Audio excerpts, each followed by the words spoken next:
함께 사도신경으로 우리 신앙을 하나님께 고백하겠습니다. 나는 전능하신 아버지 하나님 천지의 창조주를 믿습니다. 나는 그의 유일하신 아들 우리 주 예수 그리스도를 믿습니다. 그는 성령으로 인도되어 동정녀 아래에게서 나시고 본디오 빌라도에게 고난을 받아 십자가에 못 박혀 죽으시고 장사된 지 사흘 만에 죽은 자 가운데서 다시 살아나셨으며 하늘에 오르시어 전능하신 아버지 하나님 우편에 앉아 계시다가 거기로부터 살아있는 자와 죽은 자를 심판하러 오십니다. 나는 성령을 믿으며 거룩한 공교회와 성도의 교제와 죄를 용서받는 것과 몸의 부활과 영생을 믿습니다. 아멘. 우리 함께 찬송가 383장 함께 찬양하시겠습니다.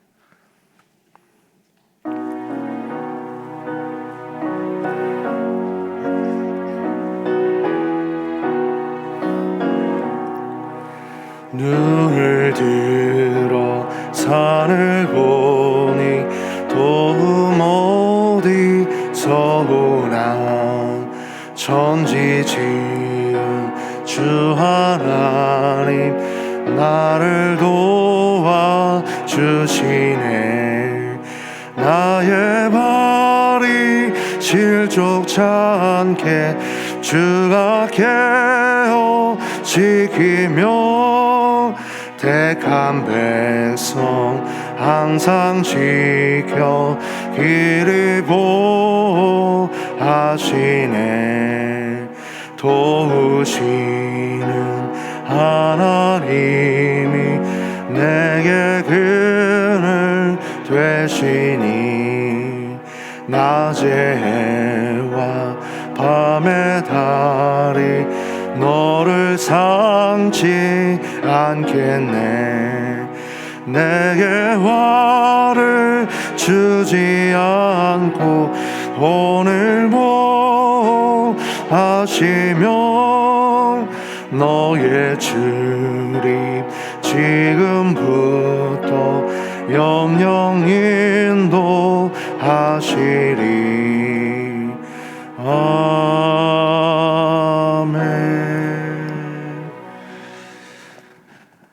오늘 우리에게 주신 하나님의 말씀은 에스라 4장 11절에서 24절까지의 말씀입니다. 에스라 4장 11절에서 24절까지의 말씀 함께 교독하고 마지막 들은 합독하도록 하겠습니다. 아닥사스다 왕에게 올린 그 글의 초본은 이러하니 강 건너편에 있는 신하들은 왕에게 아뢰나이다. 당신에게서 우리에게로 올라온 유다 사람들이 예루살렘에 이르러 이 패역하고 악한 성읍을 건축하는데 이미 그 기초를 수축하고 성곽을 건축하오니 이제 왕은 아시옵소서.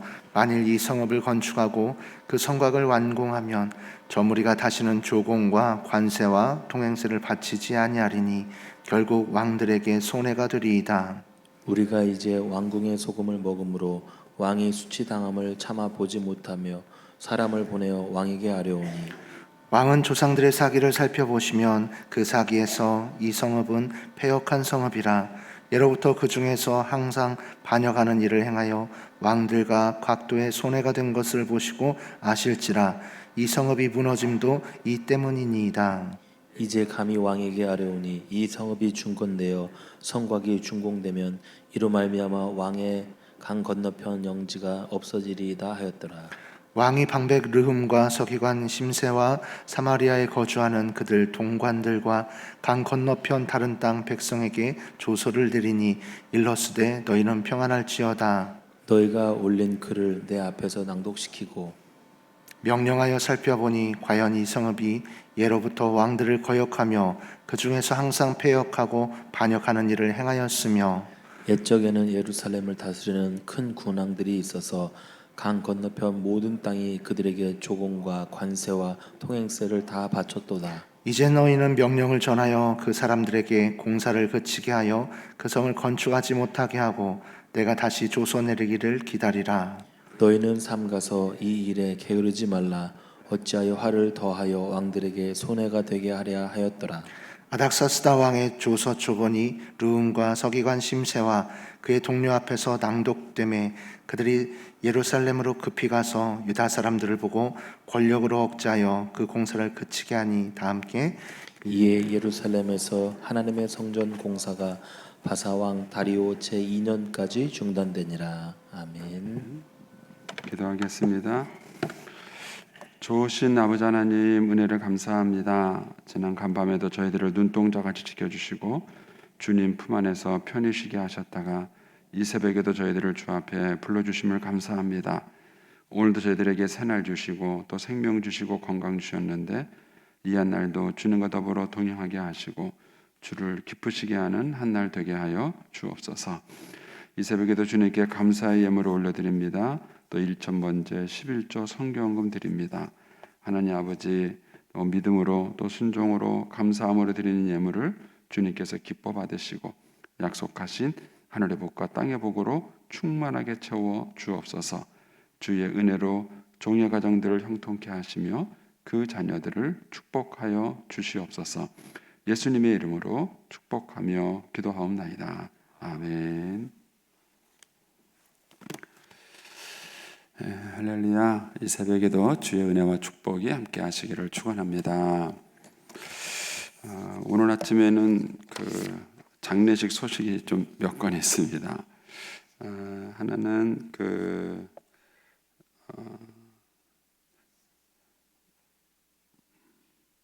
저희 교단의 그 김종복 목사님 아시죠?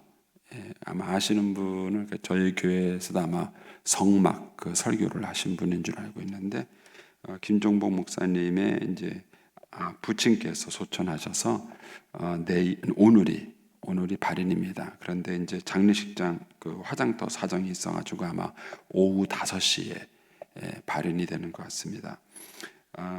장례식장은 사비장례식장 202호입니다. 그 다음에 이제 저희 교회에 그 양은미 집사님 모친께서 소천하셨습니다. 김종학 집사님의 장모님이시죠. 장례식장은 대전 성심 장례식장 1층이고요. 입관은 오늘 오전에 11시에 있고 발인은 내일 있습니다. 장례는 저희가 주관하지 않고요. 저희는 문상만 갑니다. 그래서 오늘 조문을 오전 10시에 교회에서 출발해서 가겠습니다. 우리 교육자들이 가려고 하는데 혹시 같이 가실 분이 있으면 오전 10시까지 교회로 오시면 됩니다. 양은미 집사님은 18여전도회고요. 김종학 집사님은 구남전도회입니다. 구역은 4교구 69구역입니다. 그리고 이제 저희 교회의 그 새신자이신데 조혜숙 성도님의 또 어머님께서 돌아가셨습니다. 장례식장은 규암농협 장례식장 102호고요. 이 장례식은 저희가 주관합니다. 저희 교회가 주관해서 하고요. 입관 예배는 오늘 오후 3시에 있습니다. 교회에서는 2시 50분에 출발하고요. 발인 예배는 내일 오전 11시 30분에 있습니다. 교회에서는 11시 20분에 출발하겠습니다. 그리고 이제 우리 조회수 선도님은 16여전도회고요. 구역은 3교구 39구역입니다. 운구팀은 B조 8에서 10남전도회입니다. 근데 이제 그 발인 시간이 이제 오전 11시 30분이라서 아마 이제 시간 내기가 좀 애매하긴 합니다. 그래도 이제 할 수 있는 한 우리 조가팀하고 운구팀에서 많이 좀 도와주시면 고맙겠습니다. 네. 이 세 분이 다 그 어머님들, 아버님들이신데 다 코로나 때문에 돌아가셨어요. 세 분들이 다. 그래서 이제 아마 우리 어르신들이 좀 건강을 잘 챙겨야 되지 않겠는가 이런 생각이 좀 듭니다. 이제 코로나 그 때문에 그 후유증으로 돌아가신 분들이 되기 때문에 여러분들도 어쨌든 건강 관리 잘 하시고요. 좀 어르신들 좀 조심하시면 좋겠다는 생각이 듭니다. 이제 오늘 그 에스라서 이제 4장의 말씀입니다. 이 에스라서 같은 말씀을 읽으면 이제 그냥 읽으시면 이렇게 좀 은혜가 덜 되죠. 그래서 이제 이런 것들은 잘 안 읽게 되고 그렇게 되는데 이런 걸 읽으실 때 이제 우리가 수요일 날 배운 통성경을 여러분들이 잘 이렇게 활용하셔서 이제 같이 보시면서 이제 이거를 묵상을 하시면 도움이 되십니다. 이제 그 에스라서는 이제 그 20개의 마당으로 말하면 재건 공동체에 속합니다. 재건 공동체 다음에는 이제 중간사가 나오죠. 그러니까 이제 구약 성경의 맨 마지막 부분에 해당되는 것입니다. 이스라엘 백성들이 70년 동안 바벨론 포로 생활을 하고 이제 돌아와서 이제 재건 공동체 그걸 다시 회복하는 그 시기고요. 이 에스라서도 보면은 1장부터 4장, 5장부터 6장, 또 이제 7장부터 10장까지가 이렇게 끊깁니다. 왜냐하면 그 중간중간에 이 성전 건축이 멈추죠. 잠시 멈췄다가 다시 회복이 됐다가 하는 과정이 반복됩니다. 이걸 우리가 통성경 시간에 배우셨어요. 그러니까 그거를 여러분들이 참고하셔서 지금 이제 본문을 보시면 여러분들이 좀 이해가 되시고, 조금 더 열정이 있으신 분들은 이 시대에 일어났던 일반 역사, 어떻게 바벨론이 망하고 어떻게 페르시아 제국이 들어섰는가 하는 이런 일반 역사를 여러분들이 조금 더 살펴보면서 이 본문의 말씀을 보시면 훨씬 더 조금 더 재미있게 볼 수 있고요. 그 다음에 이 말씀이 좀 더 우리 피부에 와닿도록 그렇게 여러분들이 성경을 보실 수 있습니다. 자, 먼저 오늘 본문은 이제 이스라엘 백성들이 수룹바벨을 중심으로 해서 1차 포로 기환을 돌아옵니다. 모두 3번 돌아오거든요. 수룹바벨 중심으로 해서 1차, 에스라를 중심으로 해서 2차, 그 다음에 느헤미야를 중심으로 해서 3차, 이렇게 3번에 걸쳐서 이제 귀환이 이루어집니다. 근데 여기 지금 이제 수룹바벨이라는 사람을 중심으로 해서 1차 귀환이 이루어져서 이제 성전 재건을 막 하는데 방해가 나타난 것입니다. 그 방해는 누구냐면은 자기들이 왔을 때 그 땅에 살고 있는 사람들이었어요. 근데 그 사람들은 어떻게 살게 됐느냐? 아수르가 침략하고 바벨론이 그 나라를 침략했을 때에 그 아수르와 바벨론은 공동 정책을 폈죠. 그 지역 사람들을 다른 곳으로 이주시키고, 그 다음에 다른 지역 사람들을 그곳으로 이주시켜서 소위 말하는 혈통이 섞이도록 만든 겁니다. 피가 섞이도록 만들어서 이들로 하여금 단합되지 못하게 만들고, 그래서 이제 아수르나 바벨론 제국에 대항하지 못하도록 그렇게 이제 섞은 것이죠. 우리나라도 사실은 일제 시대 때 말기에 이제 우리의 이름을 일본식으로 바꾸게 한다든지, 또 이제 우리나라 말을 못하도록 그렇게 했다. 옛날 어른들 얘기 들어보면은요, 우리나라 말 썼다가 학교에서 혼났다 그러더라고요. 선생님한테 막 혼내고, 이제 그렇게 해서 언어를 뺏는 거죠. 그렇게 해서 이제 우리 민족 정신을 말살시키려고 하는 그런 이제 시도가 있었죠. 이제 그런 것처럼 똑같습니다. 이 아수르하고 바벨론이 이주 정책을 펴서 혈통을 섞이게 만들고, 그렇게 해서 이제 이들로 하여금 반항하지 못하도록 그렇게 했는데, 이제 어느 날 70년 만에 순수 이스라엘 민족이 돌아온 거예요. 순수 이스라엘이 돌아온 겁니다. 그것도 그냥 돌아온 게 아니라 왕의 명령을 받고 성전을 재건축하라, 이런 명령을 받고 온 것입니다. 그러니까는 기존에 있는 거기에 사는 사람들이 이제 불안감을 느낀 것입니다. 불안감을 느껴가지고 자기들도 이 되돌아오는 이스라엘 민족과 사실은 섞이고 싶었던 거예요. 섞이고 싶어서 우리가 어제 묵상한 말씀에는 이들이 자기들도 성전을 건축하는데 참여시켜달라, 이렇게 이제 얘기를 한 거죠. 그런데 이스라엘 민족이 거절을 합니다. 거절한 이유는 이제 본문에 정확하게 나오지는 않았지만, 이들이 거절한 이유는 이제 그들의 신앙을 지키기 위한 것이 가장 주된 있습니다. 큰 맥락에서 보면 이스라엘 민족이 1000년 동안 그 왕국 생활을 하면서 제사장 나라에 대한 신앙을 지키지 못한 것입니다.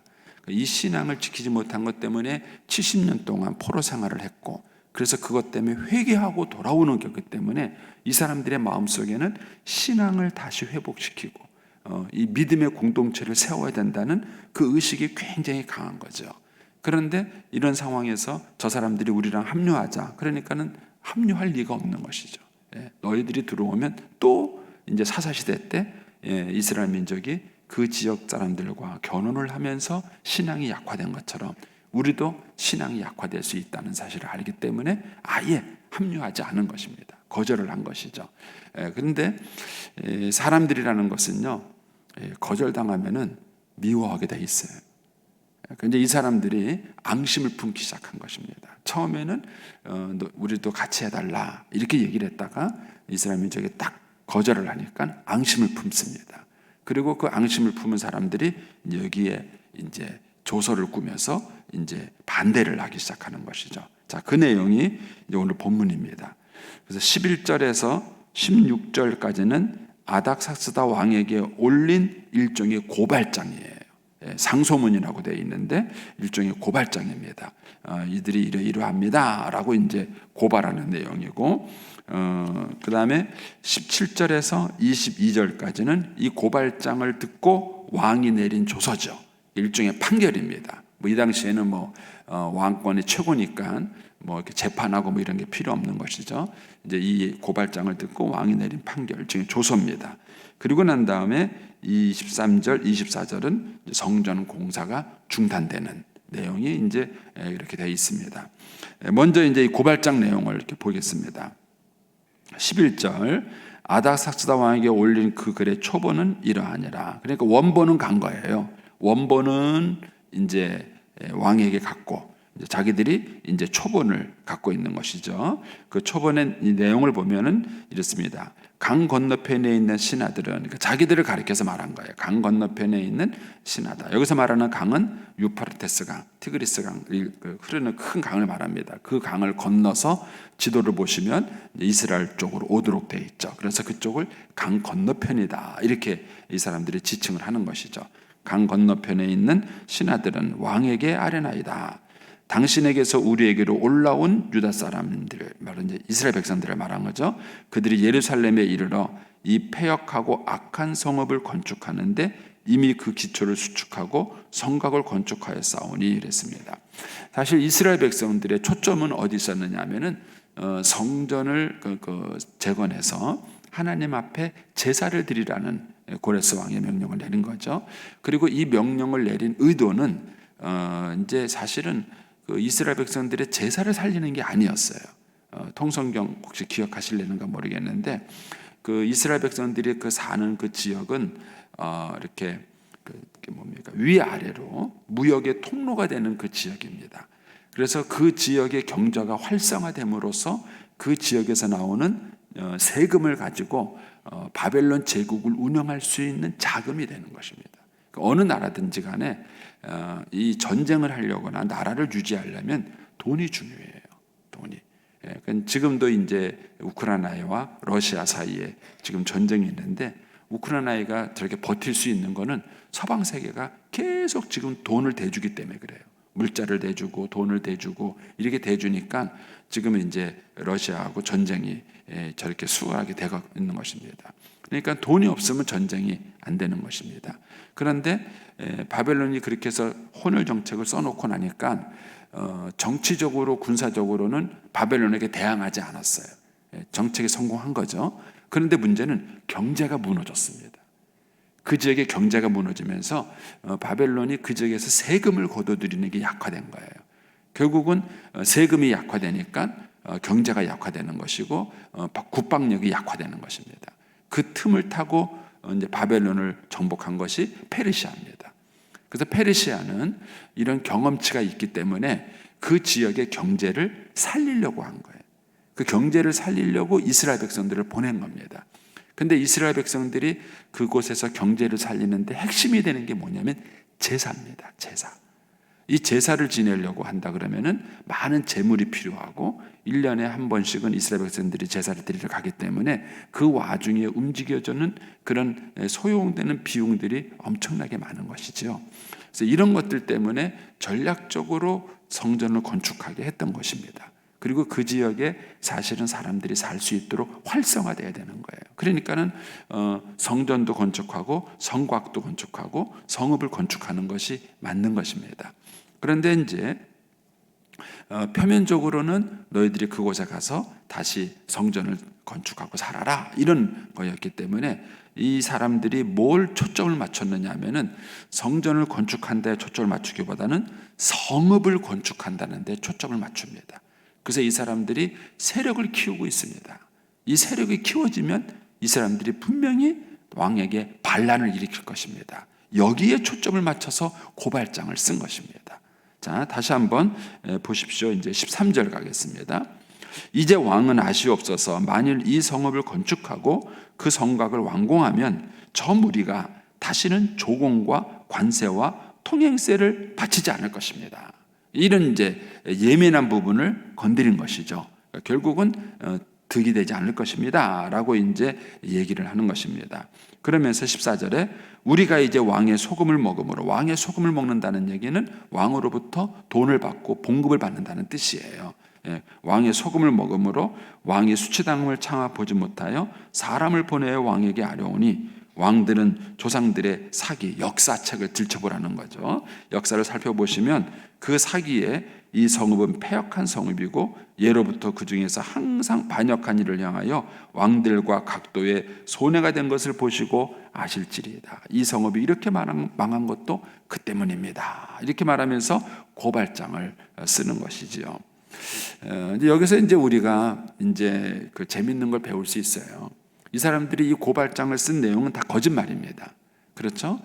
거짓말이고, 이 사람들이 진짜 고발장을 쓴 이유는 거절당했기 때문이에요. 저 사람이 나를 거절했다 이겁니다. 그러니까는 거기에 대해 앙심을 품고 이제 고발을 하는 것입니다.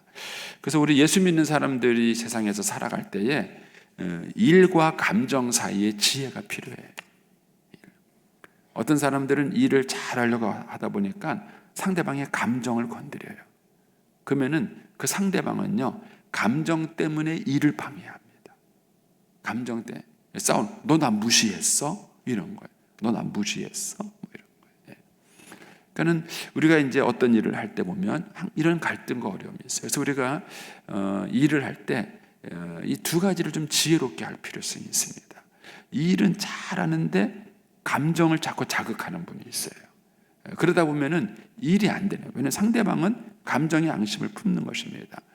어떤 학자가 연구했는데요, 인간이 지성적으로 움직일 것 같으세요? 감정적으로 움직일 것 같으세요? 어떤 것 같아요? 지성이 주도할까요? 감정이 주도할까요? 그분이 이제 선거를 가지고 얘기를 했어요. A라는 정당, B라는 정당이 있어요. 또 A라는 후보, B라는 후보가 있어요. 그런데 제가 B라는 후보의 감정이 안 좋아요. 그러면요, 나 저 사람 싫어 이렇게 말하지 않아요. 그 감정의 논리력을 동원해 가지고요, A가 옳고 B가 틀린 이유를 막 얘기를 합니다. 이론적으로 막 얘기를 해요. 그러나 실상은 이론이 아니에요. 감정이에요. 감정의 상황이 있기 때문입니다. 그래서 우리가 이제 여러분들이 일을 하시다가 어떤 일이 막히면 이게 일 때문에 막힌 것인지 감정 때문에 막힌 것인지를 분별하셔야 합니다. 감정 때문에 막힌 거라면 감정을 풀어야 일이 해결되는 거지, 일을 푼다고 해결되는 게 아니에요. 그런데 우리는 자꾸 일 얘기를 해요. 그게 아니고 이게 저거고, 저게 아니고 이게 저거고 계속 얘기를 해요. 상대방은 감정이 이미 꼬여 있기 때문에 어떤 논리를 얘기해도 모든 지성과 경험을 동원해서 그 논리를 막아요. 그렇기 때문에 일이 안 되는 것입니다. 그래서 저와 여러분이 세상을 살아갈 때에 일과 감정 사이를 지혜롭게 잘 구분할 필요성이 있습니다.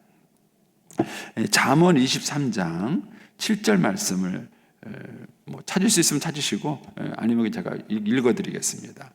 잠언 23장 7절.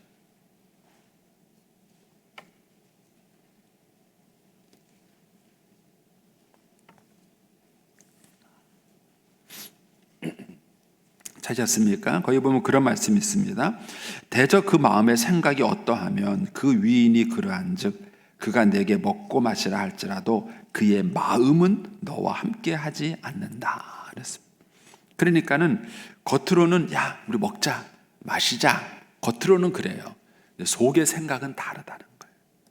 그러니까 사실 세상을 살아가는데 좀 지혜가 필요한 것은 뭐냐면은 저 사람이 나한테 먹을 거 마실 거 사주느냐 나한테 어떻게 대하느냐가 아니라 그 사람의 속에 무슨 생각을 하고 있는가를 볼 수 있는 지혜가 필요한 거예요.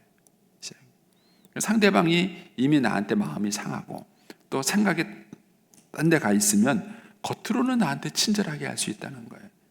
같이 먹고 마시고 겉으로는 나에게 친절할 수 있어요. 그러나 마음은 나한테 있지 않다는 거예요. 마음은 나한테 있지 않다는 것입니다. 무슨 말인지 이해가 되시나요? 이 대표적인 케이스가 이제 며느리가 시어머니한테 느끼는 감정이래요.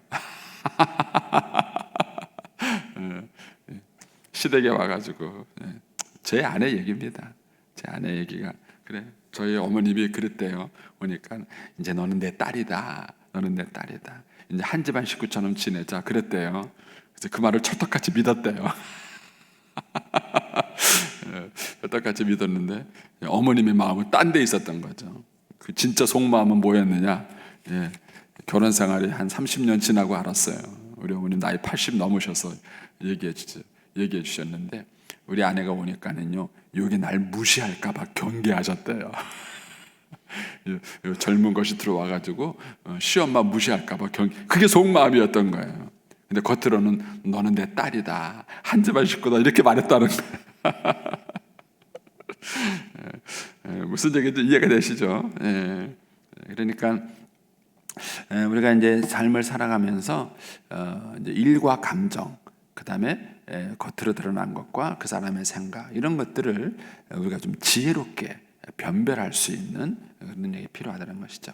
결국 이제 이 사람들의 그 고발장은 이제 자기들을 배제시킨 것에 대한 이제 앙심입니다. 그래서 이제 여러 가지 이제 논리를 동원해서 이제 하는 거죠.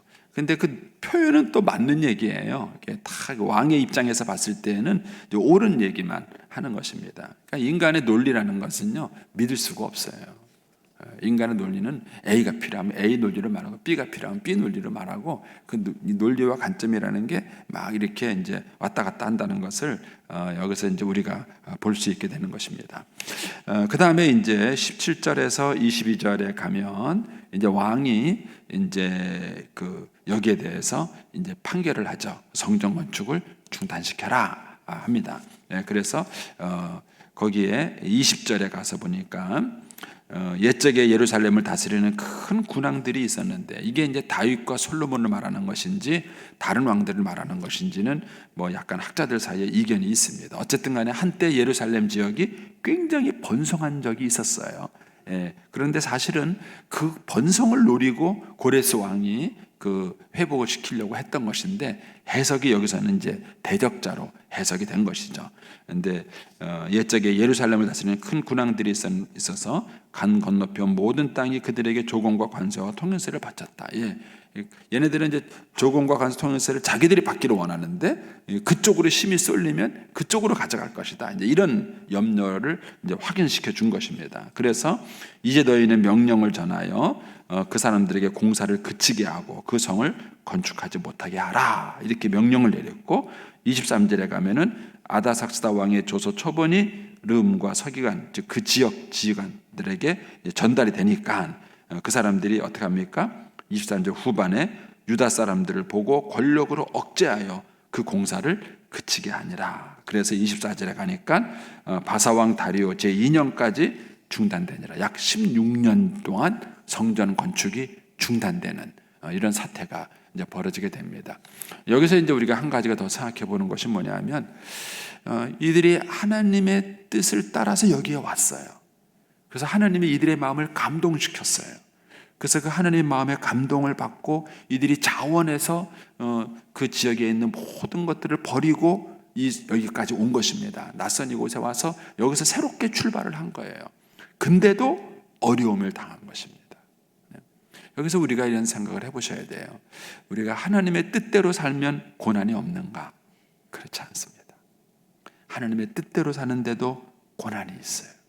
그리고 하나님께 순종했는데도 일이 뜻대로 안 풀릴 때가 있는 것입니다. 왜 그런가는 이제 또 내일 또 같이 묵상해 보겠습니다. 그런데 어쨌든 우리가 하나님의 뜻대로 말씀대로 살다가도 고난과 어려움을 당할 수 있다는 사실을 염두에 두셔야 합니다. 그 첫 번째 이유는 오늘 본문에 나오는 것처럼 이 사람들을 시기하거나 질투하거나 하는 죄인들 때문에 그런 거예요. 저와 여러분이 살아가는 이 세상은 완전한 사람들이 사는 세상이 아니에요. 죄인들이 사는 세상이고 마귀가 우리의 신앙을 방해하고 넘어뜨리려는 그런 분위기 속에서 우리가 살아가는 것입니다. 그렇기 때문에 우리가 아무리 하나님의 뜻이고 하나님 말씀에 순종하는 그런 삶을 살아간다 할지라도 우리에게 고난과 방해가 있을 수 있다는 것입니다. 따라서 저희가 말씀대로 살다가 고난을 당하더라도 그것 때문에 흔들리거나 낙심하시면 안 됩니다. 왜냐하면 그것이 하나님의 뜻을 이루지 않는 증거는 아닌 거예요. 하나님의 뜻이라면 하나님의 고난도 이기게 만들어 주시고 그 다음에 그 여러 가지 어려움을 다 극복하고 하나님의 뜻을 성취하도록 도와주시는 것입니다. 따라서 저와 여러분이 말씀대로 순종하며 살다가 또 하나님의 뜻을 따라 살다가 고난과 어려움이 다가온다 할지라도 그것 때문에 낙심하지 말고 하나님이 주신 원래의 말씀과 믿음을 잘 붙들 수 있게 되기를 축복합니다. 오늘 하루도 주님과 동행하는 귀한 날 되기를 바랍니다. 기도하겠습니다. 오늘